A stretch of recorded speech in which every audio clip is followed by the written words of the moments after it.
ছোট্ট ঘরে সুখের মেলা, সংসার জুড়ে স্বপ্ন খেলা।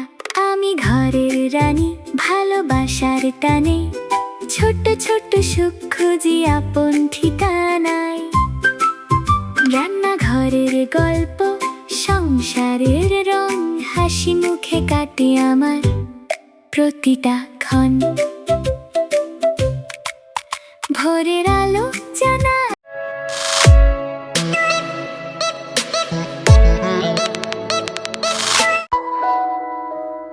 হ্যালো এভরিওয়ান, আসসালামু আলাইকুম।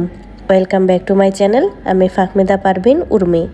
আশা করছি যে যেখানে আছেন সবাই অনেক অনেক ভালো আছেন, সুস্থ আছেন। আলহামদুলিল্লাহ, আল্লাহর অশেষ রহমতে আমরাও অনেক ভালো আছি। বরাবরের মতো নতুন আরও একটি ব্লগ নিয়ে হাজির হয়ে গেলাম, আর আশা রাখছি আমার আজকের এই ব্লগটিও আপনাদের কাছে খুব ভালো লাগবে। প্রতিদিন সকালে ঘুম থেকে উঠেই তো আমার একটা কাজ, আগে বাগানে যাওয়া, বাগানে গিয়ে বাগানটাকে দেখা, তারপরে গাছের যত্ন কিছুক্ষণ করে তারপরে ঘরে এসে ঘরের কাজকর্মগুলো করে নেই। এই শাপলাগুলো এত সুন্দর যে প্রথম দেখাতেই অবাক হয়ে গিয়েছিলাম। তারপরে আরও অবাক হয়েছি যে একদিন পরে শাপলাগুলো আবারও ফুটেছে। পরপর 3 দিন পানিতে এভাবেই রেখে দিয়েছিলাম, আর 3 দিনই শাপলাগুলো ফুটেছে। কলাপাতা ম্যাট আর শাপলা ফুলগুলো দিয়ে যেদিন আমি টেবিল সাজিয়ে ভিডিওটা আপুদের সাথে শেয়ার করেছিলাম, তখন একটা কমেন্ট এসেছিল যে কলাপাতা ম্যাটগুলো আমি কোন পেজ থেকে নিয়েছি।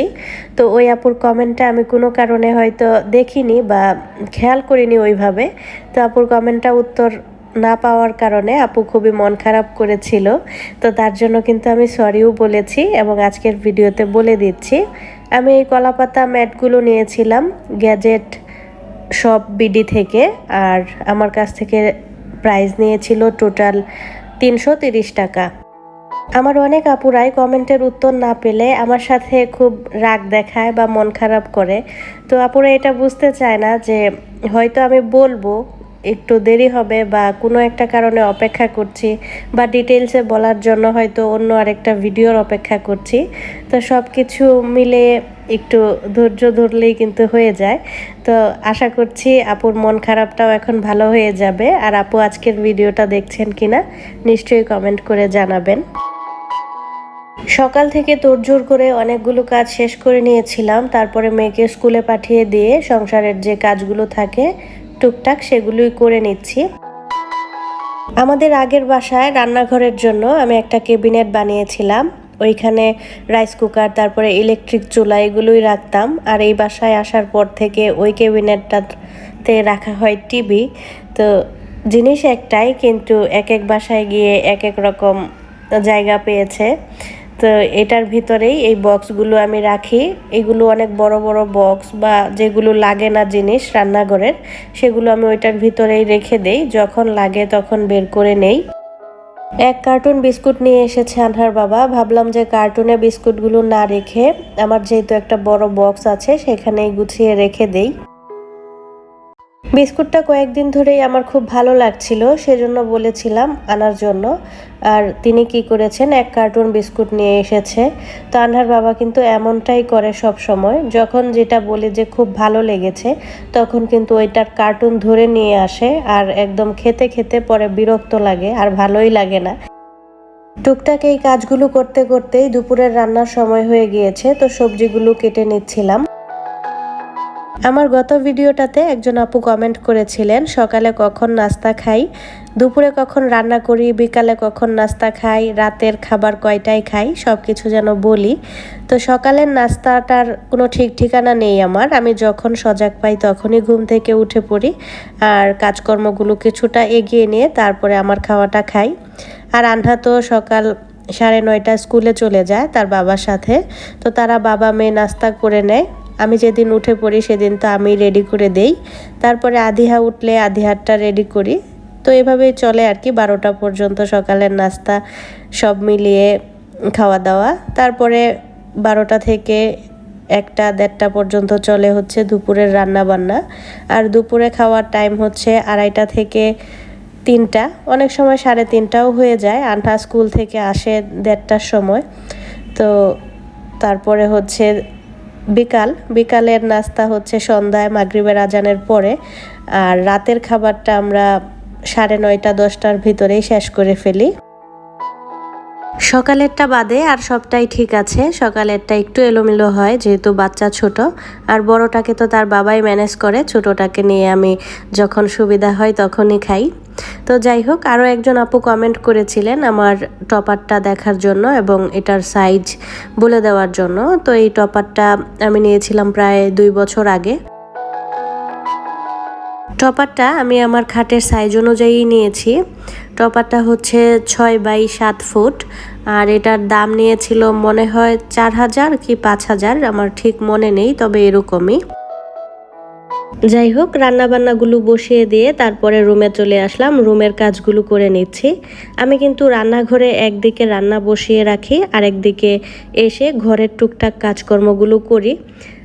আবার একটু পরে পরে গিয়ে নেড়ে দিয়ে আসি, আবার চুলার ভলিউম কমিয়ে বাড়িয়ে দিয়ে আসি। এমন করেই কিন্তু রান্নাগুলো শেষ করি, কারণ এক রান্না শেষ হতে হতে আমার ঘরের কাজগুলো পড়ে থাকবে, এই জন্য আমি সব দিকেই কাজগুলো করতে থাকি। অনেক দিন পর আজকে একটু সুযোগ হয়েছে, একটা বড় কাজ করে নিচ্ছিলাম, আর সেটা হচ্ছে আমার খাটের পাশে যে একটা সাইড টেবিল ছিল সেটাকে আমি কিছুদিন আগেই সরিয়ে অন্য একটা জায়গায় রেখেছিলাম। তো ওই জায়গাটাতে দেখতে দেখতে এখন আর আমার ভালো লাগছে না, আমি আবারও এটাকে টেনে নিয়ে এসে আবার খাটের পাশেই রেখে দিচ্ছি। মাঝে মাঝে ঘরের ছোটোখাটো জিনিস যদি এখান থেকে সেখানে রাখা যায়, একটু সরিয়ে রাখা যায়, তাহলে কিন্তু দেখতেও ভালো লাগে, ঘরের লুকটাও চেঞ্জ হয়ে যায়।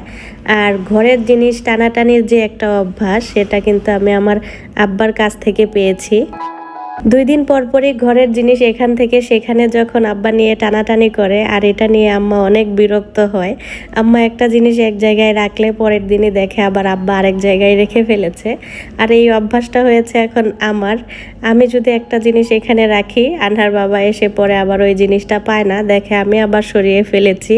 তো এই চলছে।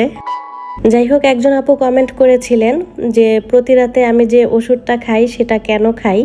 তো ওই ওষুধটা হচ্ছে আমার ডাস্ট অ্যালার্জি, সেই জন্য কিন্তু আমার প্রচুর হাঁচি হয় ধুলাবালিতে গেলে। তো আমি কিন্তু ধুলোবালিতেই থাকি সারাদিন, মানে এগুলো পরিষ্কার পরিচ্ছন্নতা করি, আবার প্রতি রাতে করে একটা করে ওষুধও খাই। প্রতিদিন এই কাজগুলো করব, আবার রাতে ওষুধও খাবো, আর এটাই হচ্ছে আমি। একদিকে ঘরের কাজ করছিলাম, আর একদিকে রান্নাগুলো শেষ করে নিচ্ছিলাম। ঝিঙ্গা দিয়ে চিংড়ি মাছের এই তরকারিটা খেতে কিন্তু খুবই মজা হয়, বাচ্চারাও কিন্তু খুব পছন্দ করে এই তরকারিটা খেতে। খাটের পাশের যে সাইড টেবিলটা এখানে রেখেছিলাম, সেখান থেকে এই যে এতগুলো ময়লা বের করলাম। মনে হচ্ছে না কত বছর যেন এই বাসা ঝাড়ুই দেই না। আমার এত পরিমাণে রাগ হচ্ছিল আর কান্না পাচ্ছিল এই ময়লাগুলো দেখে, মনে হচ্ছিল যে আমি এতদিন কই পরিষ্কার করলাম। তারপরও এই কাজগুলো প্রতিনিয়তই করে যাচ্ছি, সংসারের প্রতি একটা মায়া আটকে গেছে, আর এই মায়া থেকেই মূলত সব কিছু করতে পারি আমরা নারীরা। আমরা যারা মেয়েরা আছি তারা কিন্তু জানি সংসারের মায়া আমাদের কতটুকু, কত স্বপ্ন নিয়ে আমরা এই সংসারটা শুরু করি, কত মায়া নিয়ে সংসারটা শুরু করি। দিন শেষে আমাদের প্রত্যাশাটুকু খুবই কম থাকে, আমরা চাই আমাদের পরিবারটাকেই আঁকড়ে ধরে বাঁচতে। একটুখানি শান্তি আর একটুখানি স্বস্তি পাওয়ার আশায় কিন্তু আমরা আমাদের সর্বোচ্চটুকু দিয়ে দিতে পারবো আমাদের পরিবারকে। ছুটির দিনের বিকেলবেলায় ঘুরতে বের হয়েছিলাম আমরা সবাই মিলে। তো আশেপাশে প্রকৃতি দেখলাম, ঘুরলাম, তারপরে একটা চায়ের দোকানে এসে আমরা চা খেয়ে নিচ্ছিলাম। আর চায়ের দোকানটা ছিল মেইন রোডের পাশেই, তো আমরা ওইখানে বসে চা খাচ্ছিলাম আর খুব এনজয় করছিলাম। প্রত্যেকটা শুক্রবার অথবা শনিবারে আমরা চেষ্টা করি বাইরে গিয়ে চা খাওয়ার জন্য সন্ধ্যার বেলা, আর এক এক দিন এক এক দোকানে চা খাই। একটা দোকানে একবার চা খেয়ে ফেললে তখন আর ওইটাতে খাই না। এতে করে দেখা যায় আমাদের অনেকগুলো জায়গা ঘোরাও হয়ে যায়, আবার এক এক দোকানের এক এক রকম চা ট্রাই করারও সুযোগ হয়ে যায়। চাঁদ মামাকে সাথে নিয়ে আজকের মতো এখান থেকেই বিদায় নিয়ে নিচ্ছি। সবাই অনেক অনেক ভালো থাকবেন, সুস্থ থাকবেন। আল্লাহ হাফেজ, আসসালামু আলাইকুম।